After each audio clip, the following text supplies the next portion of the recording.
En 2 Timoteo, en el capítulo 4, leo a partir del verso 1.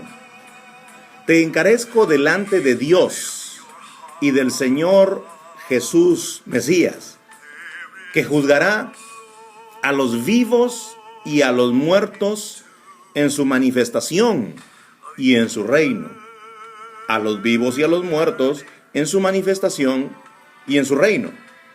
Aquí empezamos a ver nosotros la diferencia que hay entre juzgar a los vivos en su segunda venida y juzgar a los muertos, más bien avanzado ya su reino.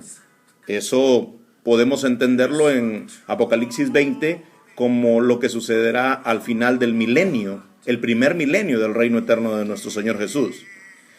Entonces aquí observamos nosotros que hay un juicio, juzgará a los vivos en su segunda venida.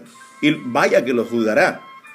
A los que estén reunidos en Armagedón, los que hayan apoyado a la bestia y recibido el número de su nombre y su marca, nuestro Señor Jesús enviará sobre ellos mortandad. Pero además también esos que viven aquí en la tierra serán juzgados por su corrupción, aun cuando no tengan la marca de la bestia, por su corrupción, que se da más bien en las ciudades más grandes de la tierra. A los muertos, en cambio, tiene que resucitarlos al final del milenio para poder juzgarlos por las obras de ellos que están escritas en la mente de Dios. Por eso dice aquí, en su manifestación, segunda venida, y en su reino, a través del tiempo de su reino. Más adelante podemos leer en el versículo 6, porque yo ya estoy para ser sacrificado, dice Pablo, y el tiempo de mi partida está cercano. Partía de esta vida, que quiere decir terminaba su carrera, como él mismo dice allí en el versículo 7, he peleado la buena batalla, he acabado la carrera, he guardado la fe. El tiempo de mi partida está cercano. Así como nacer en este mundo se habla mediante términos como venido a este mundo, el que vino a este mundo, un niño vino a este mundo. Así se dice del que nace en esta tierra. El que vino a este mundo, un niño ha venido a esta tierra, a este mundo. Así también se habla de la muerte como de la partida, porque en realidad ya no se pertenece al mundo de los vivientes, sino que más bien se pertenece al mundo de los inertes. De aquellos inertes es que hay una idea en estas palabras de nuestro Señor Jesús cuando razona sobre el pronunciamiento de Dios en la zarza, cuando se mostró a Moisés. Le manifestó que Dios es Dios de Abraham, de Isaac y de Jacob. Pero luego nuestro Señor Jesús dice, Dios no es Dios de muertos, sino de vivos.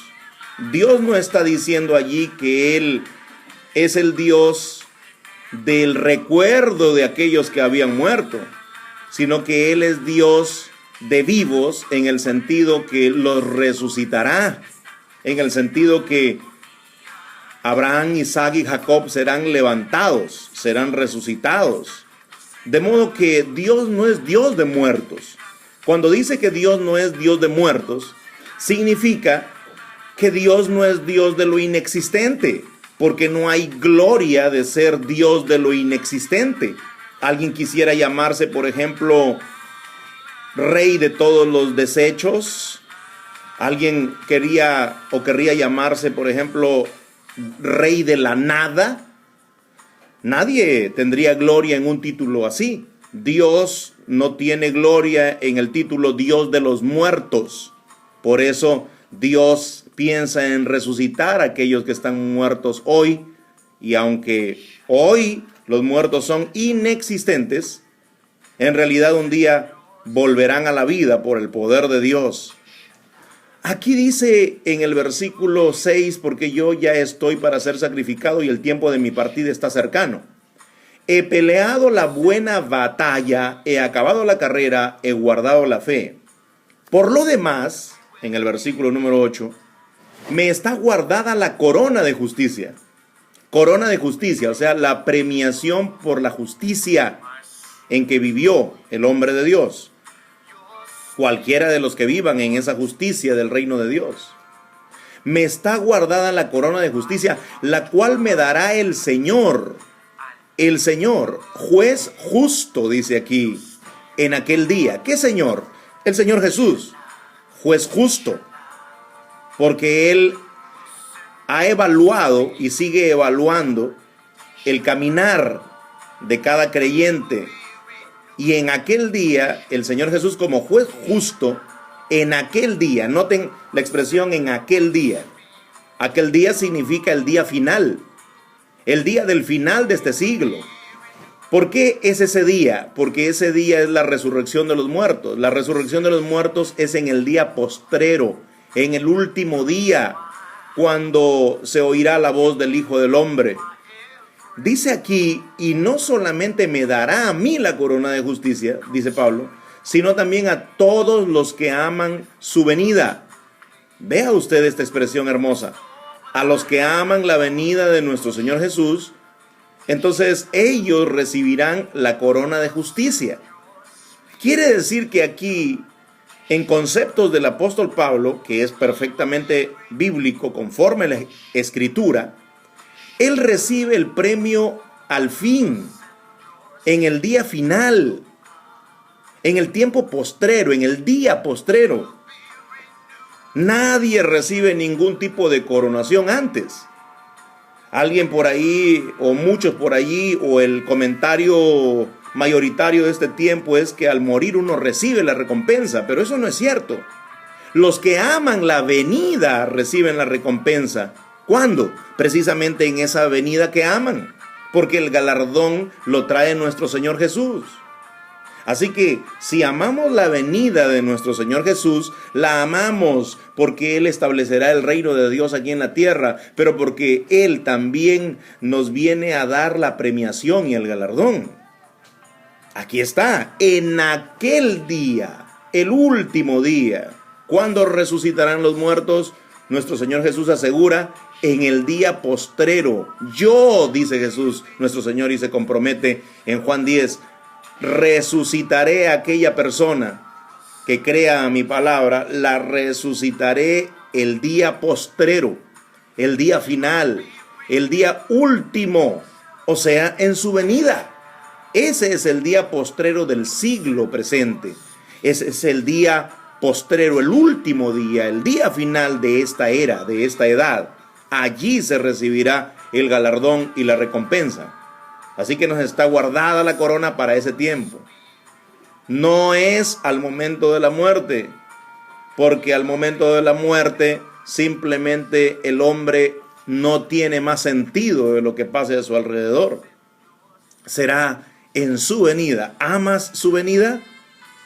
Es la venida de nuestro Señor Jesús en realidad tu esperanza bienaventurada.